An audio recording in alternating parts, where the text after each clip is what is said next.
Good morning all of you. आप सभी का स्वागत है आपके अपने चैनल साइंस दीवाने में। वीडियो को शुरू करने से पहले फटाफट से वीडियो को लाइक कीजिए, शेयर कीजिए अपने दोस्तों के साथ में, और जो नए आए हैं इस चैनल में वो चैनल को क्या कीजिए, सब्सक्राइब कीजिए और नीचे बेल आइकन है उसको प्रेस कीजिए।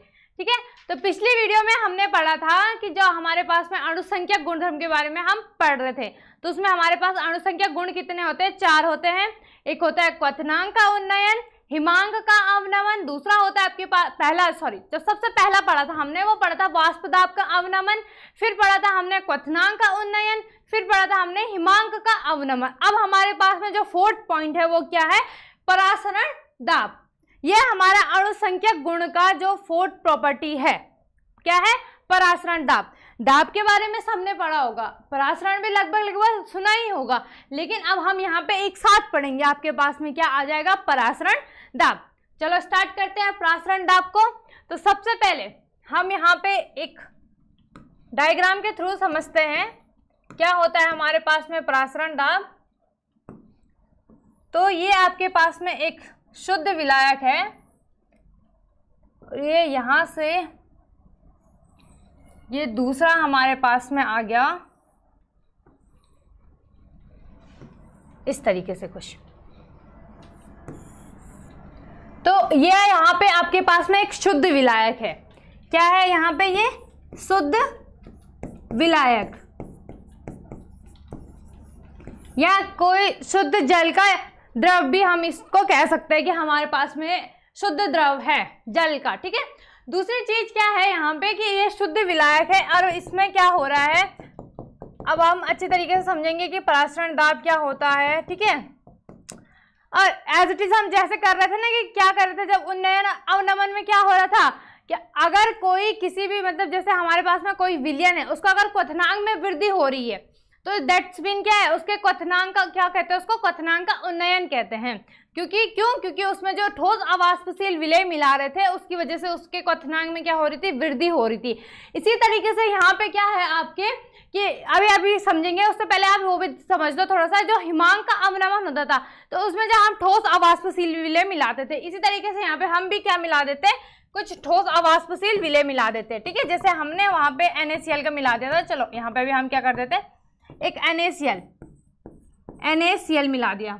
ठीक है, और इसमें क्या है आपके पास में? ये विलायक तो रहेगा ही ना, क्योंकि हमने क्या करा था? इस शुद्ध विलायक में मिलाया था, तो विलायक तो रहेगा ही, लेकिन यहाँ पे क्या मिलाया? विलायक, उस शुद्ध विलायक में हमने क्या मिला दिया? ठोस अवाष्पशील विलेय मिला दिया। जो हमारे पास में यहाँ पे क्या है? फिलहाल NaCl है, तो हमने वो मिला दिया। अब क्या होगा यहाँ पे एक परत होती है। क्या होती है यहाँ पे? एक परत। ठीक है, एक परत होती है यहाँ पे, कुछ बहुत पतली लेयर होती है। अब ये परत यहाँ पे क्या करती है? कुछ अवरोध का काम करती है। किसके लिए करेगी अवरोध का काम? किसके लिए? इस विलयन के लिए। ठीक है, यहाँ पे एक और चीज समझ लो कि जो आपका यहाँ पे ये शुद्ध विलायक है, ये क्या है? ये अधिक सांद्रण वाला है। इसमें सांद्रण क्या? उच्च सांद्रण है, उच्च सांद्रण। ठीक है, सांद्रता जो इसकी है वो क्या है? उच्च। यहाँ पे आप लिख सकते हो उच्च सांद्रता या उच्च सांद्रण वाला विलयन। ठीक है, या फिर उच्च सांद्रता। ठीक है, अब यहाँ पे ये क्या हो रहा है? ये जो शुद्ध विलायक है इसकी जो सांद्रता है वो हाई है, तो यहाँ पे ये क्या करेगा कि यहाँ से जो यहाँ पे आपके जो शुद्ध विलायक थे उसके कण क्या करेंगे? इस परत से कहाँ जाने लग जाएंगे? इस विलयन में जाने लग जाएंगे। ठीक है, क्या बोला मैंने? फॉर एग्जाम्पल जैसे फॉर एग्जाम्पल आपने किसी ट्रेन का टिकट लिया।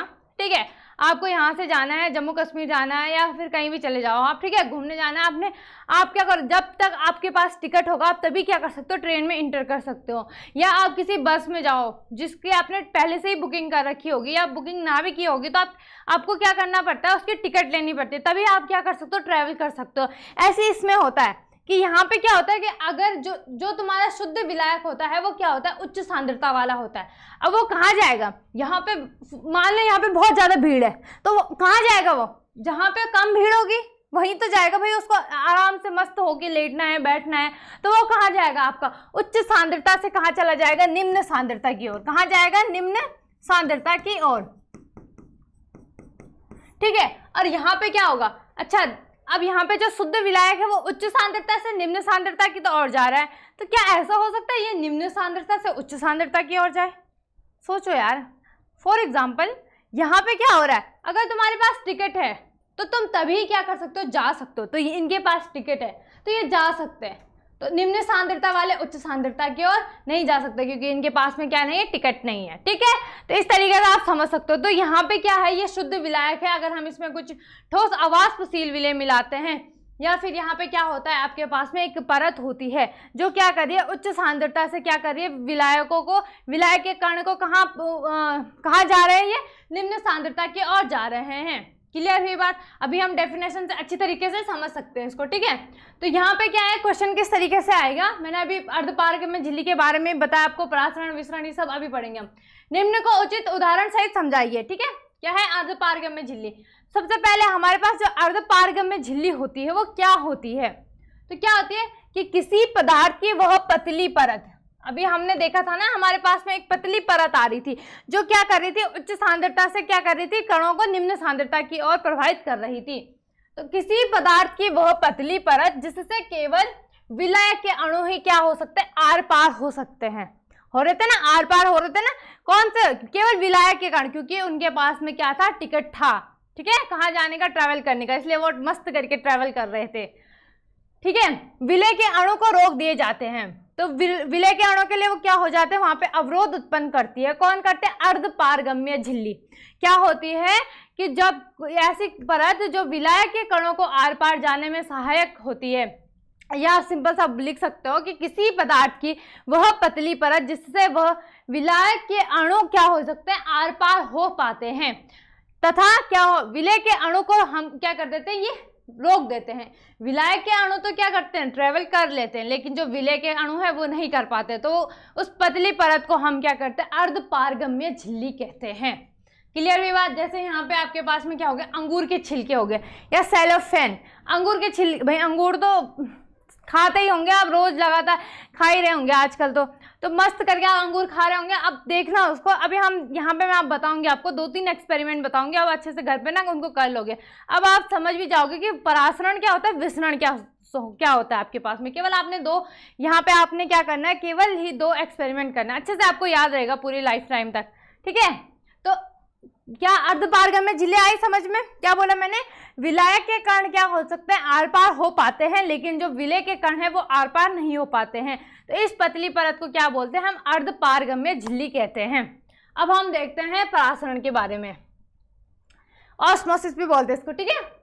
तो वह स्वाभाविक घटना जिसमें किसी विलायक के अणु अर्धपारगम्य झिल्ली के माध्यम से स्वतः ही निम्न सांद्रता से कहाँ जाते हैं, उच्च सांद्रता की ओर जाते हैं, ठीक है। क्या होता है यहाँ पे मान लो शुद्ध विलायक है, ठीक है, यहाँ पे हमने ये अर्धपारगम्य झिल्ली बना दी। अब ऐसा तो नहीं है कि मैंने यहाँ पे शुद्ध विलायक में उच्च सांद्रता भी होगा, निम्न सांद्रता भी हो सकती है, और यहाँ पे जो विलयन होगा उसमें क्या हो सकता है, निम्न सांद्रता। जैसे मैंने यहाँ पे आपको बताया था ना, यहाँ पे मैंने क्या बताया था कि जो हमारे यहाँ पे शुद्ध विलायक होता है वो अगर उच्च सांद्रता का होगा तो ये विलायक के कण क्या हो जाएंगे, यहाँ पे अर्धपारगम्य झिल्ली से क्या हो जाएंगे, आर पार हो जाएंगे, ठीक है। और अगर यहाँ पे हमारे पास में जो विलायक है वो विलायक ही निम्न सांद्रण का हो जाए और जो विलयन है उच्च सांद्रता का हो जाए, तब क्या होगा, अभी हम देखते हैं परासरण विसरण में, ठीक है। तो जो क्या बोला है इसने कि वह स्वाभाविक घटना जिसमें किसी विलायक के अणु अर्धपारगम्य झिल्ली के माध्यम से स्वतः ही निम्न सांद्रता से कहाँ जाते, उच्च सांद्रता की ओर जाते। तो यहाँ पे हमारा जो शुद्ध विलायक होगा वो क्या हो जाएगा, वो निम्न सांद्रता वाला होगा, अगर निम्न सांद्रता, और यहाँ पे ये जो हमारा विलयन होगा ये क्या होगा, उच्च सांद्रता का, ठीक है। निम्न सांद्रता से उच्च सांद्रता की ओर गति करते हैं तो क्या कहलाते हैं, परासरण कहलाती है। क्लियर हुई बात? क्या कर रहे हैं, अगर ये निम्न सांद्रता से कहाँ जा रहे हैं, उच्च सांद्रण की ओर जा रहे हैं, सांद्रता की ओर जा रहे हैं, तो क्या कहते हैं, हम परासरण कहते हैं, ठीक है। अब आपके पास में परासरण भी क्या होते हैं, 2 प्रकार के होते हैं, ठीक है। एक होता है आपके पास में अंत परासरण, एक होता है आपके पास में बाह्य परासरण, ठीक है। तो हम उदाहरण के थ्रू समझ लेते हैं। जैसे हमने क्या करा, किशमिश का जल में फूल जाना। अब अगर अच्छा, बहुत सारे बच्चे क्या होते हैं कि ऐसे बोलते हैं ना कि कोई माइंड में मतलब बोलता है मेरे की याददाश्त बहुत कमजोर है, मुझे याद नहीं होता जल्दी से, तो बहुत सारे बोलते हैं कि तुम काजू बादाम खाया करो, काजू बादाम किशमिश खाया करो। ठीक है, तो क्या होता है कि अगर आप जैसे ना किशमिश को अगर आप रात को भिगाते हो ना, अगर रात को भिगाओगे सुबह उठकर आप देखोगे उसको, मतलब पहले कैसे होती है किशमिश आपके पास में बिल्कुल छोटी छोटी ऐसी हो जाती है, बिल्कुल सुकड़ी हुई सी रहती है। और जैसे ही आप सुबह देखोगे उसको तो रात भर भाई कोई इंजेक्शन ठोक के तो नहीं जाता ना उसको, फुला के जाता कि चलो भाई, जैसे गुब्बारे को आप वो करते हो पंप से फुलाते रहते हो, या फिर जैसे साइकिल को आप पंक्चर हो गई तो आप क्या मारते हो, पंप हवा भरते हो ना, इस तरीके से कोई किशमिश में आके हवा तो नहीं भरता। तो वहां पे क्या होता है, एक अर्धपारगम्य झिल्ली होती है जो किशमिश का छिलका किशमिश होती है। ठीक है, तो वहां पे जो लेयर होती है अगर वो ज्यादा ही मोटा होगा तो चांसेस है कि उसमें टाइम लगेगा उसको फूलने में। अगर उसकी जो परत होगी वो बिल्कुल थिन होगी सॉरी, तो वो क्या हो जाएगा, वो जल्दी से फूल जाएगी, उसे ज़्यादा 2 3 5 4 5 घंटे से ज़्यादा टाइम नहीं लगेगा। तो अगर 12 घंटे में आप अच्छा खासा देखोगे कि उसमें क्या हो जाता है, आपके जो किशमिश होते हैं वो फूल जाते हैं। दूसरी चीज़, अंगूर का चीनी की चाशनी में सिकुड़ जाना। अब आप ये भी करोगे। ठीक है, पहले आपने क्या करना है, किशमिश को रात में भिगो देना है और सुबह उठ के आप देख लोगे। बहुतों ने तो देखा होगा लेकिन उनको पता नहीं होगा ये घटना कौन सी होती है। इसको क्या बोलते हैं, हम अंतःपरासरण कहते हैं। किसको, जब किशमिश हमारी क्या हो जाती है, रात को हम भिगाते हैं और सुबह उठ के देखते हैं तो जो किशमिश होती है वो फूल जाती है, तो वो क्या होती है, अंतःपरासरण। बाह्य परासरण, अंगूर का चीनी की चाशनी में सिकुड़ जाना। जो आपने अंगूर देखा होगा, अंगूर के अंदर का जो पानी होता है वो क्या होता है, चाशनी से उसकी सांद्रता क्या, चाशनी की सांद्रता उच्च होती है। ठीक है, तो उच्च सांद्रता से कहाँ जाते हैं, निम्न सांद्रता की ओर जाते हैं। तो जो अंगूर का अंदर के जो पानी होता है या जो उसका फल मतलब जो भी उसमें रस वगैरह होता है तो वो क्या होता है, ये चीनी से कम सांद्रता का होता है। तो यहाँ पे ये चीनी क्या करता है, ये वो जो पतली परत होती है ना आपके पास में, अर्धपारगम्य झिल्ली होती है, तो ये यहाँ से क्या होता है, यहाँ चला जाता है। मतलब जैसे आप यहाँ पे समझ लो कि आपके पास में ये अंगूर है। ठीक है, इस अंगूर को इतना साइज है इसका। ठीक है, अब हमने इसमें क्या करा कि इसमें हमने इसको कहाँ रख दिया, आपने इसको एक चाशनी में रख दिया, एक बाउल में रख दिया, और यहाँ पे ये चीनी की आपने क्या, चीनी का चाशनी, चीनी बिल्कुल भिगो के उसकी चाशनी से अच्छे में आपने उसमें डाल दिया। तो ये कुछ टाइम बाद क्या हो जाएगा, ये जब आप बाहर निकालोगे ना ये बिल्कुल सिकुड़ जाएगी। सिकुड़ेगी क्यों, क्योंकि जो आपकी चीनी की चाशनी होगी वो अंदर चली जाएगी और जो उसका रस होगा वो बाहर आ जाएगा। तो उसकी वजह से थोड़ा बहुत क्या हो जाएगा, मतलब थोड़ा बहुत तो नहीं, काफ़ी हद तक वो सिकुड़ जाती है। अगर जितना ज़्यादा आप उसको टाइम लगाओगे, मतलब आपने जैसे 5-6 घंटे या 12 घंटे रखे तो उतनी ज़्यादा वो क्या हो जाएगी, सिकुड़ जाएगी। ऐसे ही किशमिश है, तो ये क्या है, ये बाह्य परासरण है। कौन सा वाला, अंगूर वाला। और किशमिश वाला क्या है, अंतःपरासरण। क्लियर हुई बात, क्योंकि किशमिश में क्या हो रहा है, अंदर से जो अंदर उच्च सांद्रता है तो वो बाहर की तरफ आ रही है, निम्न सांद्रता की तरफ। और यहाँ पे क्या हो रहा है, निम्न सांद्रता से कहाँ, सॉरी उच्च सांद्रता से आपके पास में निम्न सांद्रता की ओर जा रहा है। क्लियर हुई बात। अब हम क्या देखते हैं, विसरण देख लेते हैं। विसरण क्या होता है, दूसरी चीज जो आपकी परासरण होती है, परासरण केवल द्रवों में होती है, ये बात याद रखना। ठीक है, क्योंकि आपके पास में क्या आते हैं कि अंतर स्पष्ट कीजिए किसमें, परासरण तथा विसरण में। इस तरीके से भी आपके पास क्वेश्चन आ सकता है 2 नंबर में, या क्वेश्चन क्या आ सकता है कि निम्नलिखित को उदाहरण सहित समझाइए, तो यह आएगा परासरण और विसरण। क्लियर। तो जो आपका विसरण होता है वह स्वाभाविक घटना है जिसमें विलय गैस के अणु उच्च सांद्रता से कहाँ जाते हैं, निम्न सांद्रता की ओर जाते हैं। इसमें किसके जाते हैं, विलय के अणु जाते हैं। कहाँ से जाते हैं, उच्च सांद्रता से निम्न। और यहाँ पे क्या थे आपके विलायक के अणु। विलायक क्या था, जैसे आपके पास में यहाँ पे विलायक क्या था, जल था। जल क्या था, उच्च सांद्रता का था। तो अंदर किशमिश में क्या तभी तो वो किशमिश को फुला रहा था जब वो उच्च सांद्रता से निम्न सांद्रता। और यहाँ पे क्या था, जो चीनी थी वो निम्न सांद्रता से उच्च सांद्रता की ओर जा रही थी। क्लियर हुई बात। लेकिन क्या था, याद रखना, विलय और विलायक में कंफ्यूज बिल्कुल भी मत होना। आप कहीं यहाँ पे वो परासरण में आप विलय लिख के आ गए और यहाँ पे विसरण में आप विलायक की लिख के आ गए, तो आपको क्या हो जाएगी, गलत कर दोगे आप, 1 नंबर में नहीं मिलेगा। कहाँ से मिलेगा, जब आपने जो मेन था उसमें वही गलत कर दिया। तो ध्यान रखना, परासरण में क्या होता है, विलायक के अणु उच्च सांद्रता से कहाँ जाते हैं, निम्न सांद्रता की ओर जाते हैं। और जो विसरण होता है उसमें विलय के अणु दोनों में एक जैसा सेम है बिल्कुल, उच्च सांद्रता से कहाँ जाते हैं, निम्न सांद्रता की ओर जाते हैं। पहले में परासरण में विलायक के अणु जाते हैं, दूसरे में किसके जाते हैं, विलेय के जाते हैं। तो वह स्वाभाविक घटना है जिसमें विलेय गैस के अणु क्या होते हैं, उच्च सांद्रता से किस में जाते हैं, निम्न सांद्रता की ओर गति करते हैं। ये घटना किस में होती है, ये आपके गैसों में होती है, और जो आपका परासरण है वो केवल द्रवों में होती है। क्लियर? इसके एग्जांपल ले लो, जैसे आपके पास में H2S गैस का मिश्रण है, या दूसरा वाला जो LPG है, LPG गैस का मिश्रण। तो ये क्या करता है, उच्च सांद्रता से कहा जाता है, इसके जो विलेय के कण है वो उच्च सांद्रता से आपके निम्न सांद्रता की ओर क्या होते हैं, प्रवाहित होते हैं, गति करते हैं गैस के अणु। ठीक है, क्लियर हुई बात? आई बात समझ में? केवल दो चीज ध्यान रखनी है कि परासरण में क्या है, परासरण द्रव में होता है, विलायक के अणु उच्च सांद्रता से निम्न सांद्रता की ओर जाते हैं। जो विलेय है गैस में है, विलेय के अणु क्या होते हैं, उच्च सांद्रता से किस में जाते हैं, निम्न सांद्रता में जाते हैं। दूसरी चीज इसमें क्या है, ये केवल गैसों में ही क्या होती है, ये क्रिया होती है। आगे देखते हैं।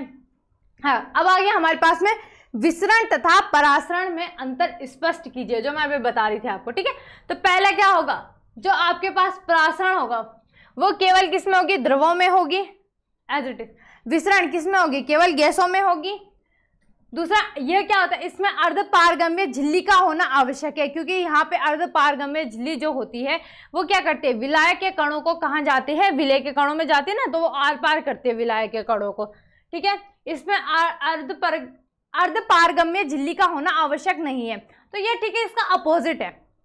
दूसरी चीज, यह क्रिया निम्न सांद्रता से उच्च सांद्रता की ओर होती है। कहाँ जाती है, निम्न सांद्रता से उच्च सांद्रता। निम्न सांद्रता कब होगी, देखो जैसे विलायक का उच्च अगर विलायक उच्च सांद्रता में होगा तो यहाँ पे विलयन क्या होगा, निम्न सांद्रता में होगा।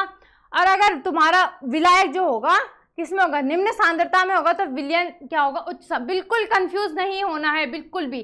ठीक है, अगर आपको थोड़ा से भी कंफ्यूजन है तो कोई बात नहीं, आप एक बार दोबारा फिर से वीडियो को देखना और अपनी कंफ्यूजन क्लियर करना। अगर आपको फिर भी डाउट आता है तो आप कमेंट बॉक्स में लिख लेना, फिर मैं आपको एक शॉर्ट्स के या फिर दूसरी वीडियो बना के आपको अच्छी तरीके से समझा सकती हूँ। ऐसा नहीं कि सबको समझ में आ जाए एक ही बार में, ऐसा जरूरी नहीं है, क्योंकि सबका दिमाग अलग अलग होता है। कोई आइंस्टाइन भी होता है कि एक बार क्या उन्होंने क्या करा था, 1000 बार प्रैक्टिस करी थी भाई, तब जाके उन्होंने एक बल्ब का निर्माण करा था। सॉरी, एडिसन ने क्या करा था, एडिसन ने क्या करा था, 1000 बार उन्होंने क्या करा था, प्रयोग किया था, उसके बाद उन्होंने उन बल्ब का निर्माण किया था। जो जरूरी नहीं है कि एक ही बार में आपको समझ में आ जाए। ठीक है, और ऐसा भी नहीं है कि आपको केवल एक ही टीचर से समझ में आए और टीचर से समझ में ना आए। ठीक है, तो क्या करना है, और कमेंट बॉक्स में ज़्यादा ध्यान ना रखना है आपको, केवल किसमें जो पढ़ाया जा रहा है उस पर ध्यान रखिए, तो आपको अच्छे से क्लियर हो जाएगा। ठीक है, तो यहाँ पे क्या है आपके पास में कि यह क्रिया कहाँ से जाती है, निम्न सांद्रता से कहाँ जाती है, उच्च सांद्रता। और दूसरी बात क्या बोला था कि यह किस में होती है, विलायक में होती है। विलायक क्या होता है, उच्च सांद्रता से कहाँ जाता है, निम्न सांद्रता में। इसकी दिशा, अच्छा यहाँ पे ऐसे कंफ्यूज मत होना कि अभी तो आपने बोला था कि विलायक के अणु क्या हो रहे हैं, उच्च सांद्रता से निम्न सांद्रता, अब आप बोल रहे हो कि ये निम्न सांद्रता से उच्च सांद्रता, वो भी मैं अभी आपको समझाती हूँ। ठीक है, इसकी दिशा उच्च सांद्रता से निम्न सांद्रता की ओर होती है। दूसरी चीज, परासरण की क्रिया, विलायक के अणु, इसमें परासरण की क्रिया में केवल विलायक के अणु ही क्या करते हैं, गति करते हैं। और जो आपके पास में विसरण होता है, इसमें विलेय के अणु भी क्या करते हैं, गति करते हैं। ये एक बार मैं आपको फिर से समझा देती हूँ, उच्च सांद्रता वाला। ठीक है, तो यहाँ पे जब आपका जो परासरण दाब था, ठीक है, अच्छा परासरण को छोड़ा, अभी जो आपका यहाँ पे अर्धपारगम्य झिल्ली तो सबको समझ में आ गई होगी क्या होती है, फटाफट से कमेंट बॉक्स में लिखिए। ठीक है, तो यहाँ पे आपके पास में शुद्ध विलायक है, शुद्ध विलायक, और ये आपके पास में विलयन है। तो यहाँ पे क्या होता है आपके पास में कि ये अगर ये शुद्ध विलायक आपका उच्च सांद्रता का हो, उच्च सांद्रता, तो अगर हम इसमें इसका विलयन बनाते हैं, क्योंकि ये तो शुद्ध विलायक है ना, तो अगर हम इसका विलयन बनाते हैं तब ये क्या हो जाएगा, तब ये क्या हो जाएगा, निम्न सांद्रता का हो जाएगा। क्या हो जाएगा, निम्न सांद्रता। ठीक है, और ये आपका क्या हो जाएगा, फिर पहले ये निम्न सांद्रता का था, बाद में क्या हो जाएगा, बाद में ऐसा नहीं है कि मैं क्या, आप बिल्कुल समझिए, अगर हमारे पास में जो शुद्ध विलायक था वो क्या होता था, उच्च सांद्रता से किस में जाता था, निम्न सांद्रता की ओर जाता है। और मैं विलयन की बात कर रही हूँ। अब हमारा जो विलयन है वो अगर निम्न सांद्रता का होगा तो वो कहाँ जाएगा, उच्च सांद्रता की ओर जाएगा, उच्च सांद्रता। क्लियर है बात, कुछ भी डाउट नहीं है। शुद्ध विलायक उच्च सांद्रता का है, शुद्ध विलायक, ध्यान से सुनो मैं क्या बोल रही हूँ। शुद्ध विलायक अगर उच्च सांद्रता का है तो वो निम्न सांद्रता की ओर गति करेगा, और अगर तुम्हारा विलयन निम्न सांद्रता का होगा यहाँ पे तो वो कहाँ जाएगा, अगर तुम्हारा यहाँ पे जो विलयन होगा वो निम्न सांद्रता से कहाँ जाएगा, उच्च सांद्रता की ओर जाएगा विलयन। और विलायक तुम्हारा क्या है, उच्च सांद्रता का है तो वो कहाँ जाएगा, निम्न सांद्रता। ठीक है, कंफ्यूज बिल्कुल भी मत होना। क्लियर हुई बात, क्या बोला मैंने कि जो विलायक होता है वो अपनी ही उच्च सांद्रता से कहाँ जाते हैं, निम्न सांद्रता की, और जो विलयन होगा यहाँ पे इसी की बात कर रही हूँ मैं, वो क्या होगा यहाँ पे परासरण में निम्न सांद्रता से कहाँ जाएगा, उच्च सांद्रता की ओर। बस यही लिखा है, कुछ नहीं है। अगर फिर भी डाउट हो रहा है तो एक बार फिर से वीडियो को आप क्या कर सकते हो, उसको वीडियो को दोबारा देखिए और समझिए। क्लियर हुई बात, आगे बढ़ते हैं। अब हमारे पास में यहाँ पे क्या है कि परासरण दाब क्या है, ठीक है, और इसका मापन किस प्रकार से किया जाता है। अब हम थोड़ा सा समझ लीजिए इसको। पहले आप परासरण दाब को समझिए। परासरण दाब क्या होता है कि स्थिरता, जो हमारा यहाँ पे टेम्परेचर होगा वो क्या रखेंगे, हम कांस्टेंट रखेंगे। स्थिर ताप पर किसी विलयन में आरोपित वह न्यूनतम बाह्य दाब, क्या बोला मैंने कि स्थिर ताप पर किसी भी विलयन में आरोपित वह न्यूनतम बाह्य दाब जो क्या कर सकता है, उस विलयन के परासरण की क्रिया को रोका जा सकता है। वह परासरण क्या कहलाता है, आपका परासरण दाब। क्या बोला मैंने कि किस स्थिर ताप पर किसी विलयन में वह बाह्यतम दाब क्या कर रहा है, यहाँ पे एक प्रेशर है जो क्या कर रहा है, आपकी परासरण की क्रिया को रोक रहा है, क्या कहलाएगा, परासरण दाब कहलाएगा। ठीक है, तो वहां पे वो क्या कर रहा है, परासरण की क्रिया को नहीं होने दे रहा है। तो परासरण की क्रिया क्या होती है, जब विलायक के कण क्या होते हैं, अर्धपारगम्य झिल्ली के द्वारा क्या, अर्धपारगम्य झिल्ली के सहायता से क्या करते हैं, गति करते रहते हैं ना, आर पार होते रहते हैं, तो वहां पे क्या होता है, परासरण की क्रिया होती है। यह क्या होती है, आपके शुद्ध विलायक में ये क्या होते हैं, उच्च सांद्रता से निम्न सांद्रता की ओर जाती है, और जो आपका विलयन होगा वो निम्न सांद्रता से उच्च सांद्रता की ओर जाती है। तो यहाँ पे अगर वो कोई दाब बाह्यतम, कोई न्यूनतम बाह्य दाब होगा तो वह बाह्य दाब क्या करेगा, अगर परासरण की क्रिया को रोक देगा तो उसको क्या बोलते हैं, विलयन का परासरण दाब कहते हैं। कि कोई किसी विलयन का वह न्यूनतम बाह्य दाब जो परासरण की क्रिया को रोक रहा है वो क्या कहलाएगा, परासरण दाब। कुछ भी, अब आपको परासरण भी समझ में आ गया, दाब तो आपको पहले से ही पता था। ठीक है, तो अब यहाँ पे क्या हो जाएगा कि वह न्यूनतम बाह्य दाब जो क्या कर रहा है, किसी विलयन में परासरण की क्रिया को क्या कर रहा है, नहीं होने दे रहा है, तो वो आपका यहाँ पे क्या कहलाता है, परासरण दाब कहलाता है। इसे हम किससे निरूपित करते हैं, इसे हम पाई द्वारा क्या करते हैं, निरूपित करते हैं। अब इसमें देखते हैं बर्कले हार्टले विधि द्वारा परासरण दाब का जो हम मापन किस प्रकार हम करते हैं। तो एक डायग्राम के थ्रू हम समझ लेते हैं। सबसे पहले हमारे पास में एक अर्धपारगम्य झिल्ली होती है। क्या होती है, अर्धपारगम्य, जिसमें क्या होता है, शुद्ध विलायक होता है। ठीक है, तो ये बन गया आपके अर्धपारगम्य झिल्ली, और पूरी लाइन गायब हो गई, चलो कोई बात नहीं। ये ऐसे इस तरीके से आपको स्केल से अच्छी बिल्कुल सीधी सीधी लाइन खींचनी है। ये बिल्कुल पतली सी लेयर गई इसकी, यहाँ से भी, और इसके बाद में यहाँ पे आपका क्या होता है, यहाँ पे भी, और यहाँ ये क्या होता है, इधर आपके क्या होते हैं, विलयन होते हैं।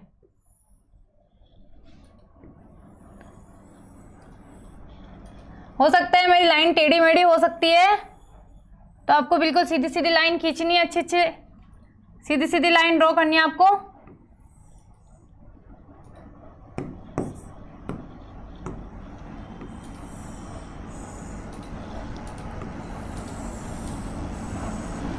ये इधर से भी, और एज इट इज आपने भी एक पंप लगा दीजिए आप यहाँ पे।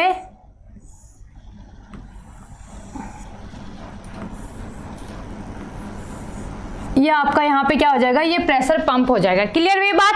अब आपका यहाँ पे, अब हम यहाँ पे लगा देते, ठीक है, तो यहाँ पे आपका क्या हो जाएगा, एक पिस्टन भी होगा, यहाँ पे एक पिस्टन लगा दीजिए आप। जहां से आप क्या करोगे, प्रेशर लगाओगे ना, तभी तो यहाँ पे क्या होगा, प्रसारण दाब की क्रिया होगी। ठीक है, और यहाँ पे आप क्या लगा दो, यहाँ पे आप दाबमापी लगा दो। कुछ इस तरीके से दाबमापी होगी, नंबर होंगे। ठीक है, सुइयां जाएंगी आपकी। लो, ये आपकी दाबमापी भी बन गई। क्लियर। अब आपको यहाँ पे फटाफट से, ये आपका क्या है, ये शुद्ध विलायक है। इसके अंदर क्या है, शुद्ध विलायक। अभी हम देखेंगे कैसे कैसे होता है। ठीक है, और ये शुद्ध विलायक हो गया आपका। यहाँ पे आपको नंबर भी डाल देने हैं। पानी का स्तर कितना कितना रखेंगे वो भी देख लेते हैं अभी हम। ये रखते हैं इतना इतना।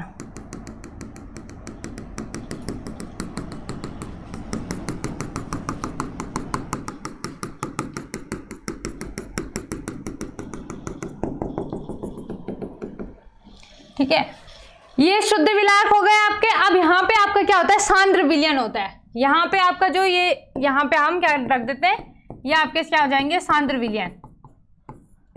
सांद्र विलयन।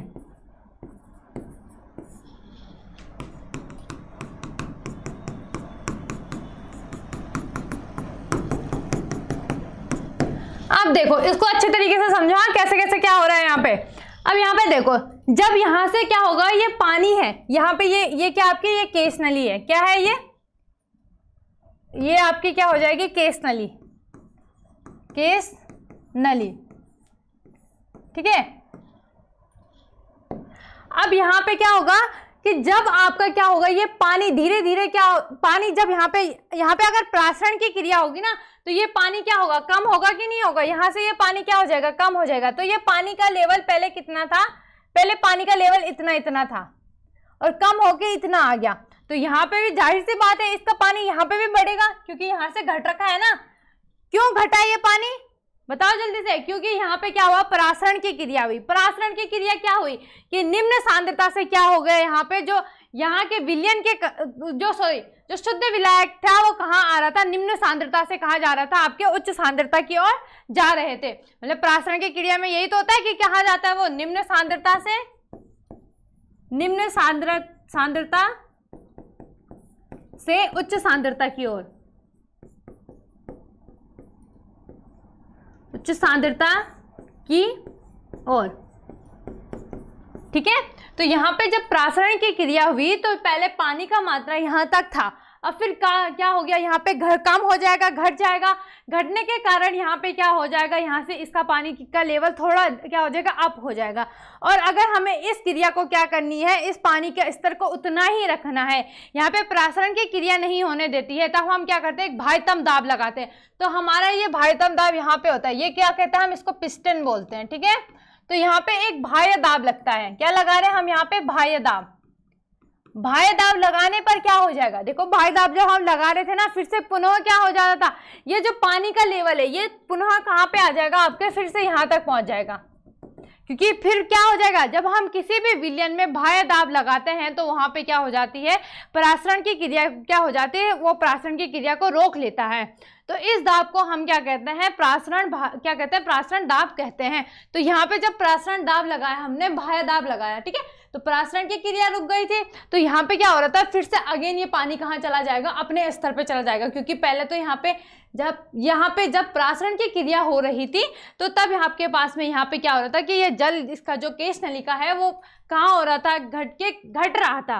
तो फिर यहाँ पे जब परासरण की क्रिया को हमने पिस्टन द्वारा यहाँ पे हम प्रेशर लगा रहे हैं, तो यहाँ पे आप देखोगे जो दाब में कमी आएगी, जो आपका यहाँ पे दाब लगेगा वो आप इस दाब मापी से, ये आपका क्या है, दाब मापी, इस दाब मापी से आप नोट कर लोगे कि कितना दाब यहाँ पे लग रहा है, जिससे परासरण की क्रिया हम रोक रहे हैं। तो यही है आपका परासरण दाब। क्लियर ये बात, एक बार दोबारा से समझ लो। ये क्या है हमारे पास में, ये अर्ध पारगम्य झिल्ली है। ये जो येलो वाली लाइन दिखाई दे रही है ना, ये क्या है, अर्ध पारगम्य झिल्ली। अर्ध पारगम्य झिल्ली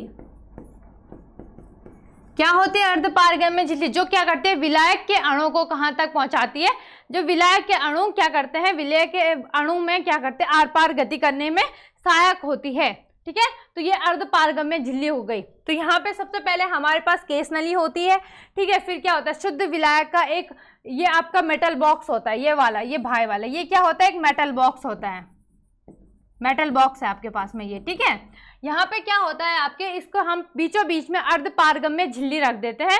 उसके बाद में आपका क्या होता है कि जब यहाँ पे परासरण की क्रिया हो जाती है तो जो जल स्तर है वो कम हो जाता है। कम होने के बाद में क्या हो जाता है आपका, यहाँ पे परासरण की क्रिया होती है। फिर हम जब परासरण की क्रिया को रोकने के लिए हम एक पिस्टन से बाह्य दाब लगा रहे हैं, जब हम उसमें बाह्य दाब लगा रहे हैं तो उसका जो दाब उसमें उत्पन्न हो रहा है, तो उस दाब को हम जब नापते हैं, किससे नापते हैं, दाब मापी से नापते हैं। तो यहाँ पे क्या हो जाता है, परासरण की क्रिया रुक जाती है, जिससे वापस उसका जल, केस नली का जो जल स्तर था वो पुनः वहीं रहता है, वापस अपनी जगह पे आ जाता है। तो इस क्रिया को क्या कहते हैं, परासरण दाब कहते हैं। क्लियर हुई बात? एक बार से फटाफट से आप भी डायग्राम को क्या कर दीजिए, अपनी कॉपी में बना लीजिए, फटाफट से स्क्रीनशॉट ले लीजिए आप।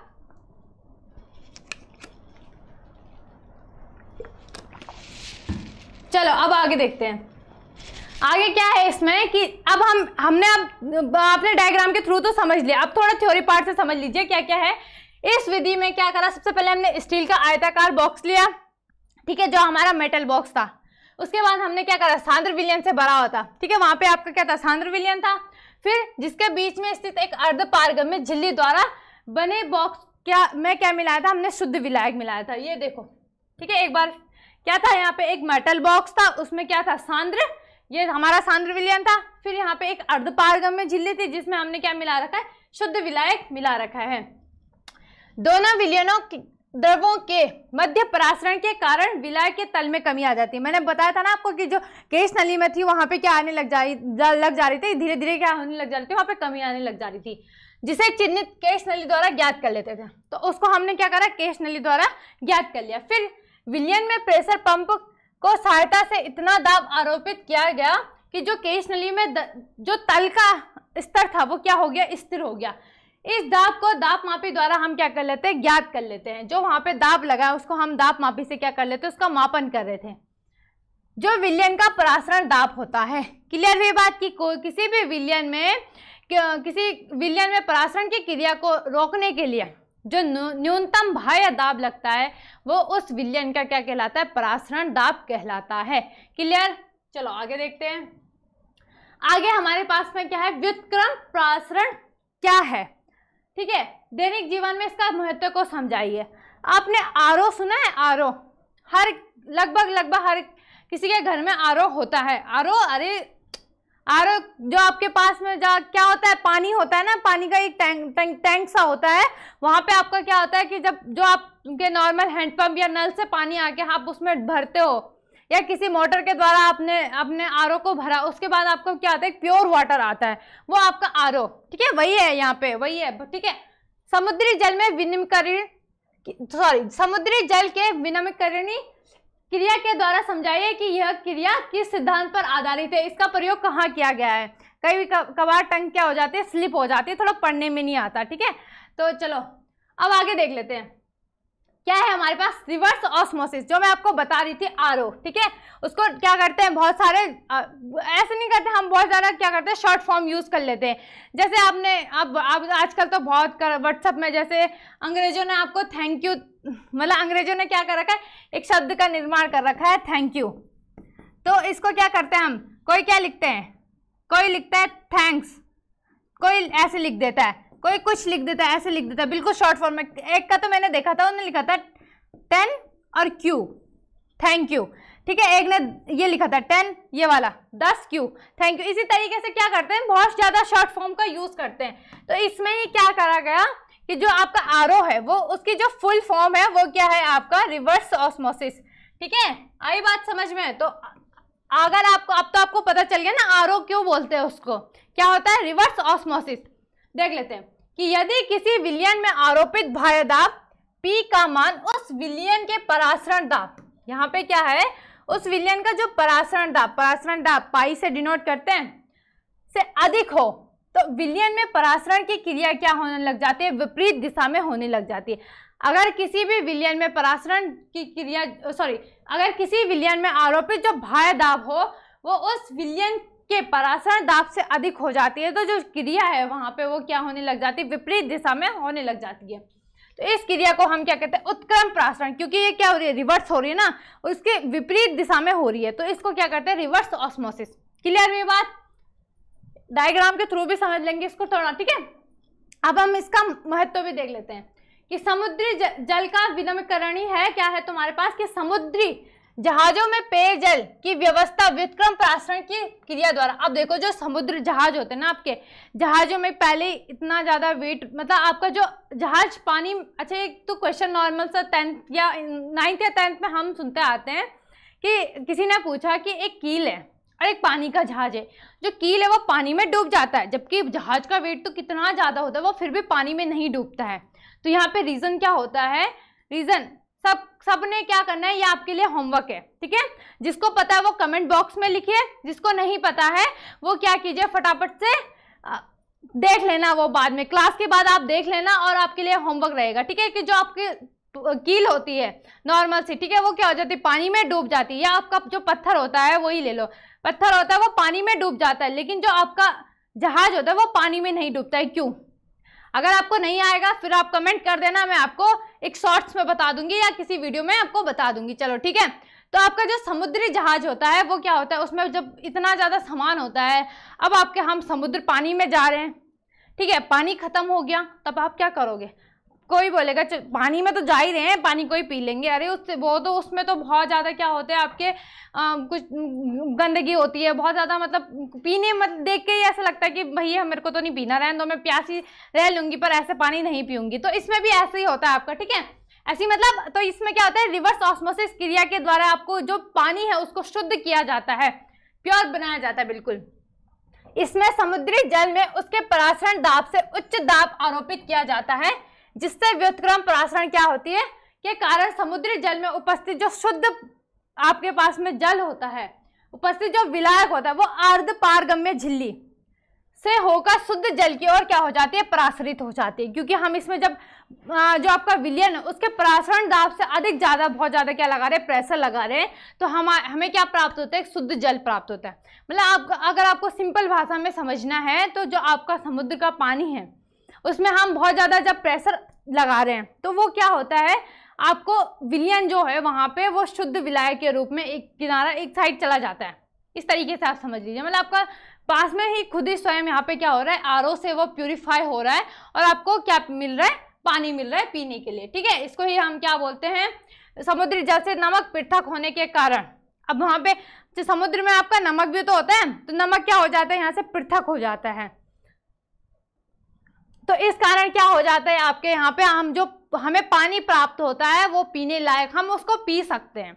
इसीलिए पानी जहाज़ों में यहाँ से बहुत ही मतलब थोड़ा बहुत ले जाया जाता है, इतना नहीं ले जाया जाता। अगर आपको ज़्यादा लंबे सफ़र में, ऐसा नहीं कि कोई बिल्कुल 5-10 मिनट में ही बोल रहा है कि यहाँ पे आप आरओ लगा दो, भाई जो आपका जहाज है वहाँ से इतना में नहीं, जब आपको काफ़ी लंबे समय तक आपको पानी में रहना पड़ता है, या 10-15 दिन 1 महीने तक इतना आपको अगर पानी में रहना पड़ेगा, जहाज में रहना पड़ेगा, तो वहाँ पे क्या होती है, वहाँ पे ये वाले आपके जो रिवर्स ऑस्मोसिस की क्रिया होती है वहाँ पे संपन्न कराई जाती है।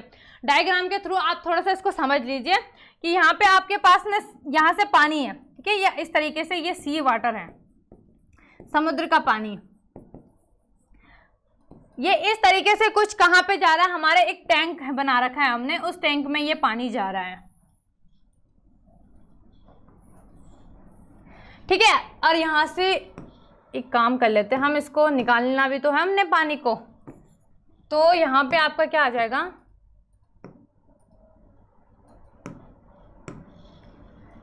ये कुछ इस तरीके से, और यहाँ पे आपका यहाँ से ये जो प्योर वाटर है वो निकलेगा यहाँ से आपका, ठीक है। क्या निकलेगा यहाँ से, प्योर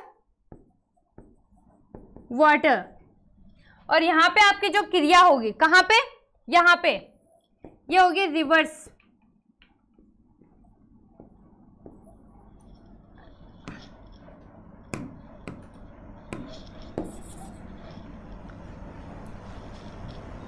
यहाँ पे आपकी जो क्रिया होगी वो कौन सी क्रिया होगी, रिवर्स ऑस्मोसिस की क्रिया होगी, ठीक है।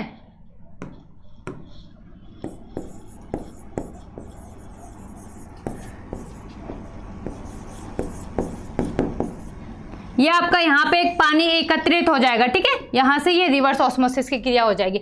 और यहाँ पे ये क्या हो जाएगा, यहाँ पे एक परत होगी या फिर ये आपकी अर्धपारगम्य झिल्ली भी, ठीक है, ये क्या है आपकी अर्धपारगम्य झिल्ली है, बिल्कुल पतली लेयर होती है। तो यहाँ पे आपका ये सलाइन वाटर हो गया, जिसमें क्या होगा, जिसमें आपका नमक भी होगा और क्या होगा, जो आपका पानी है, मतलब नमक और पानी दोनों मिक्स होंगे, शुद्ध वाटर नहीं होगा। यहाँ पे आपका इधर आके आ जाएगा, ये प्योर वाटर आ जाएगा। तो यहाँ पे हम क्या करते हैं, यहाँ से हमने क्या लिया, ये समुद्र है आपका, ठीक है, यहाँ पे ये समुद्र है और यहाँ से ये क्या जा रहा है, पानी जा रहा है।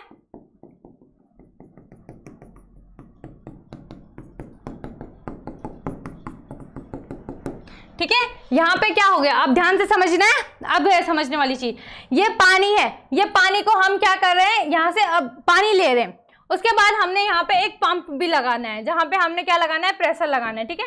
यहाँ पे हमने एक पिस्टन ले लिया, क्या है ये पिस्टन, जहां से हम क्या करेंगे, इसमें दाब आरोपित करेंगे। यहां से हमने पानी लिया, पानी से यहाँ पे हम दाब आरोपित करें, अभी हम दाब आरोपित नहीं भी करते हैं तो इस पिस्टन का काम हम इधर लगा देंगे इसको, ठीक है, यहाँ पे आ जाएगा। ये हमने यहाँ पे दाब आरोपित करा, इस पिस्टन से क्या करा हमने, यहाँ पे दाब आरोपित किया, इधर थोड़ा दाब लगा, इधर भी लगा। तो यहाँ पे ये पूरा पहले सलाइन वाटर था, जिसमें हमारे पास में मिक्स था, नमकीन पानी था, मतलब पीने लायक पानी नहीं था वो। उसके बाद में हमने इतना प्रेशर लगाया कि वो प्रासरण दाब से ज्यादा, विलयन के प्रासरण दाब से क्या हो गया, अधिक इसमें दाब लगाया। उसके बाद में ये क्या हो गया, अर्धपारगम्य झिल्ली से जो शुद्ध विलायक है वो इधर चले गए, शुद्ध विलायक आपका किधर चला गया, इधर चला गया। ये आपकी अर्धपारगम्य झिल्ली है, ठीक है, ये आपकी क्या है, अर्धपारगम्य झिल्ली। इसके द्वारा आपका यहाँ पे क्या आ गया, प्योर वाटर आ गया। फिर हमने यहाँ पे इसको पानी को एक टैंक में भर दिया, तो ये हमारा क्या हो जाएगा, पीने लायक पानी हो जाएगा। क्लियर हुई बात, कुछ ज्यादा टफ नहीं है, सिर्फ सिंपल सी बात है। हमने पानी लिया, पानी के बाद हमने क्या करा, यहाँ पे पिस्टन लगाया, दाब लगाया। दाब को इतना ज्यादा करना है कि जो विलयन के प्रासरण दाब से ज्यादा हो, ताकि यहाँ पे क्या आ जाए, हमारी जो क्रिया हो वो उत्क्रम में चली जाए, ठीक है, विपरीत दिशा में हो जाए। तो यहाँ पे क्या हो जाएगा, ये अर्धपारगम्य झिल्ली से हमें शुद्ध क्या मिलेगा, जल मिलेगा, जिसे हम पी सकते हैं। क्लियर हुई बात। अब आपने क्या करना है, सबसे पहले आपने थोड़ा सा, जो मैंने आपको दो डायग्राम बताए हैं, प्रासरण दाब वाला और एक रिवर्स वाला, इसको आपने अपनी कॉपी में बिल्कुल अच्छे ढंग से सजा देना है और उसके बाद उसको क्या करना है, रिवीजन करते रहना है। ऐसे नहीं कि बिल्कुल आपने पढ़ते रहो, आप रिवाइज ही नहीं कर रहे हो, कुछ ही समझ में नहीं आएगा। एक दो दिन पहले एक हफ्ते को, एक चैप्टर को एक हफ्ता दीजिए, उसके बाद आपने क्या करना है, उसके टेस्ट, उसके जो वहाँ पे क्वेश्चन आंसर होंगे जो आपके एनसीईआरटी में, उन क्वेश्चंस को कीजिए। अगर आपको नहीं आ रहा है तो आप कमेंट बॉक्स में लिखिए, वैसे मैं करा दूंगी आपको न्यूमेरिकल, इसके न्यूमेरिकल मैं आपको कल कराऊंगी, ठीक है। तो फिलहाल आज के लिए हम इतना ही रखते हैं, मिलते हैं नेक्स्ट डे। अच्छा, एक और चीज है, यहाँ पे बहुत सारे बच्चे पीडीएफ के लिए पूछ रहे हैं कि तो हम आप टेलीग्राम ग्रुप क्या करना, आपने टेलीग्राम क्या करना है, डाउनलोड करना है। उसके बाद हमारे जो चैनल है वहाँ पे, वो क्या है, साइंस दीवाने विद्याकुल से, वहाँ पे आपको क्या करना है, आपको पीडीएफ मिल जाएगी आपकी जितनी भी क्लास होंगी। अगर आपको फिर भी कुछ डाउट होता है तो यहाँ पे एक नंबर दिया है, आपने उस पर मैसेज कर देना है या कॉल कर देना है कि हमें पीडीएफ दे दो, ठीक है। अगर जिसके पास में जिसने अभी टेलीग्राम में ज्वाइन ना हो, ठीक है, तो बार बार ऐसे परेशान मत किया करो कि भैया को, चलो कंप्यूटर वाले भैया, आप पीडीएफ कहाँ मिलेगी, कि पीडीएफ कहाँ मिलेगी, ठीक है, कहाँ मिलेगी, आपके साइंस दीवाने विद्याकुल चैनल में, टेलीग्राम में। तो आज के लिए इतना ही रखते हैं, मिलते हैं नेक्स्ट वीडियो के साथ।